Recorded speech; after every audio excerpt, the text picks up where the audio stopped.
ど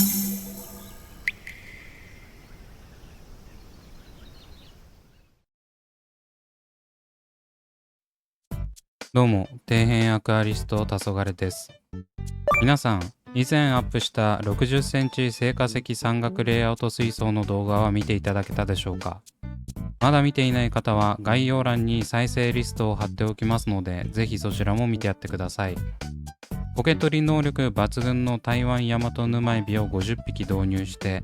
だいぶ綺麗になった水槽がどんどんと荒廃していく様は、まさに諸行無常の響きあり、シャラ宗樹の花の色、乗車必須の断りを表す。おごれる人も久しからず、ただ春の世の夢のごとし、高き者もついには滅びぬ、ひとえに風の前の塵に同じ。いろいろと打てる手は打ってきたつもりではいましたが、カージナルテトラを戻して苔がまた増えてきてからは、この状態でバランスを取ることが不可能と判断して、それ以上のことはしてなかったんですよね。そろそろ立ち上げて1年にもなるし、もういいかなとも思ってました。そんな水槽がどうなったのか、ぜひ最後まで見てやってください。それでは前回の動画で最後にお見せした状態を見てみましょう。苔が全てを覆い尽くし、逆にワイルド感があふれる水形となっています。特に水槽ど真ん中に反応している長さの短い青緑のような苔は、水の流れを表しているかのような美しさ。これはこれでいいのではないかと思わせてくれる状態です。嘘ですけど。ただただ小汚い水槽です。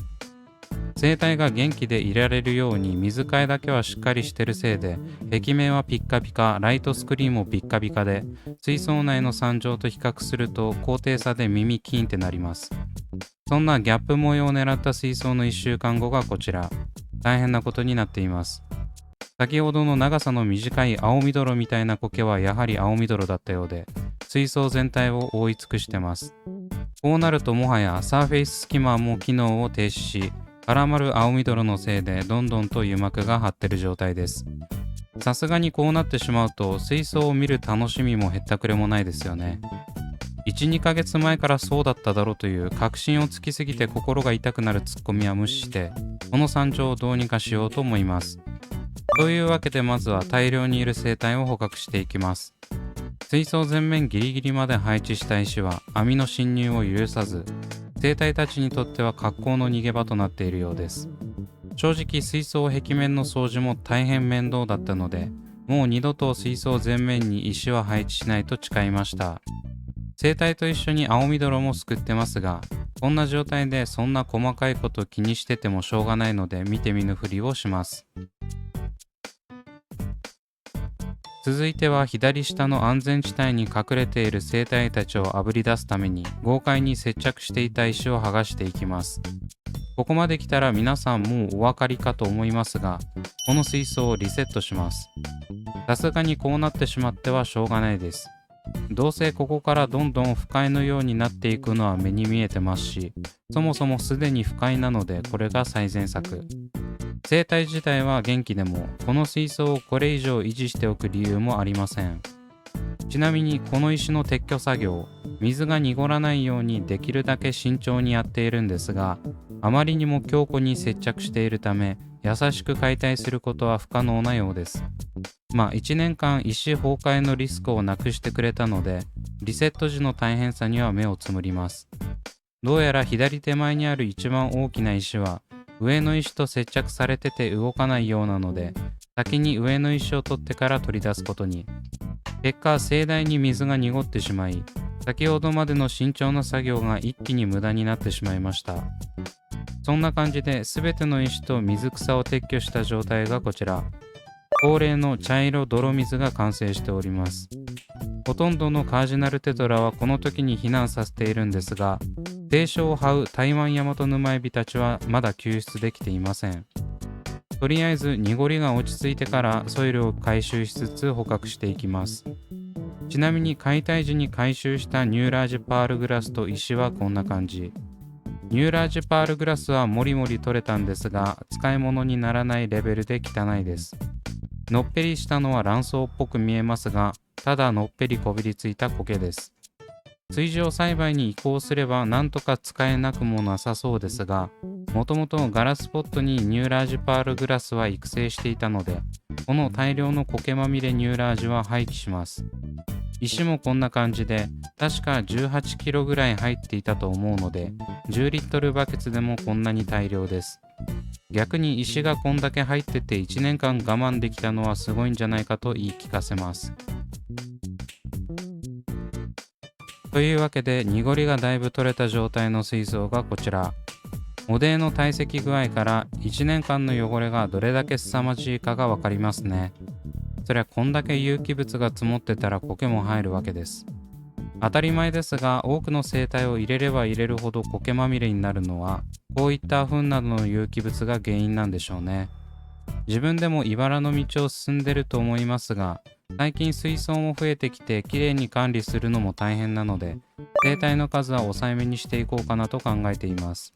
これからこの水槽をきれいにしていくわけですが、最初にやるのはプロホースでの上に積もった堆積物の吸い取りです。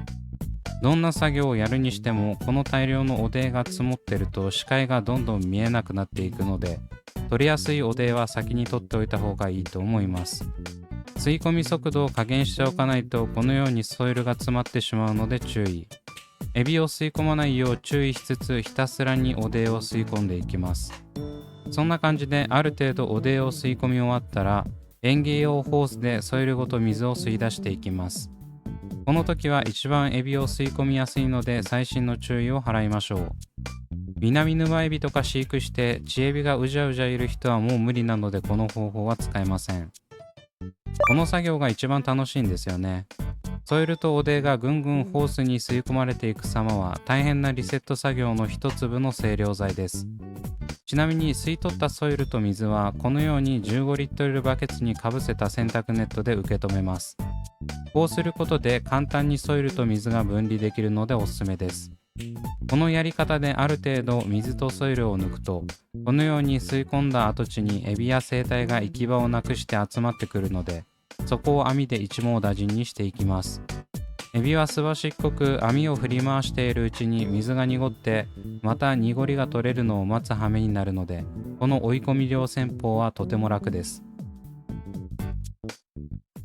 というわけで、ソイルを吸い込みつつ生態をすべて捕獲した状態がこちら。こんな感じで手前にしか水がない状態でソイルがえぐれてると、必然的にそこに集まって回収しやすくなるわけですね。あと気づかなかったんですが、水槽奥の壁面に卵巣が結構ついてました。ライトスクリーンは水槽壁面を照らす関係上、本来であれば影になるはずの底床の下の部分まで照らしてしまうので、割と卵巣が発生するんです。盛りとしまくってると底床内までは手が入れられないので、そうなったら諦めましょう。この状態までいったら生態もいないので気楽に作業ができます。自分は先ほどのやり方で水とソイルを一緒に吸い出すため、なくなった水を継ぎ足しながらひたすらにソイルがなくなるまでその作業を繰り返します。この水を足している間に壁面掃除をしておくと時短になってグッド。水がないと掃除もできないので、このタイミングでやるのが一番いいです。こんな感じで生態がいないと何の気兼ねもなくソイルを吸い出せるので楽しいです。この作業はやみつきになること間違いなし。ただあまりにも楽しすぎて夢中になってると、水がバケツから溢れて大変なことになるので気をつけましょう。ソイルをあらかた吸い取り終わったら、プロホースに切り替えて無限に水を吸い出せるようにしておきます。この時に注水しながら水を抜くことで、下に溜まったゴミも無限に回収できます。というわけで全てきれいになった状態がこちら。ここまできれいになると早く新しい水槽を立ち上げたくなりますね。最後に、いつ開けたかも覚えていない外部フィルターの中身を洗っていきます。こちらに関してはおそらく大丈夫だと思うんですけど、スネールがいる可能性も考慮してしっかり洗浄しておきます。バクテリアがついているのでもったいない気もするんですが、これだけこけてる水槽のろ材なんて流用してもメリットよりデメリットの方が多いでしょうしね。今回はバクテリアを気にしなくていいので、ただ単に水を抜くだけで OK。今流れてる水もドロドロですね。中を開けてみると、これまたドロドロになったウールマットが出てきました。なんか見方によってはチョコブラウニーに見えないこともないですね。僕の動画をブラウニー食べながら見てた人はごめんなさい。中身はいつものキャビティのみです。あれだけ水は汚れていましたが、キャビティ自体にはそこまでおでが詰まってないのがこのロザイのいいところです。通水性が落ちないというのはメンテナンスしなくても流量が落ちにくいということなので、とても大きな利点。もう一つのサビフィルターも同様に水を抜いてから中身を開けていきます。ちなみにダブルタップを使用している場合は、両方のタップを閉めたままだと圧の関係で蓋が開かないので注意。こちらもキャビティのみの構成となっております。というわけで立ち上げから約1年間維持してきたこの水槽、結局はいつものように苔に侵食され終わってしまいました。もう在庫のみで販売が終了してしまう貴重なソイルであるアマゾニアオンリーで立ち上げたんですが、仕方ないですね。立ち上げて数ヶ月で崩壊してリセットしてないだけマシです。まだこの空になった水槽にどんなレイアウトを立ち上げるのかは未定ですが、また近いうちに立ち上げると思うのでお待ちください。というわけで今回はここまで。Twitter と Instagram もやっておりますので、そちらも見ていただけると嬉しいです。それではご視聴ありがとうございました。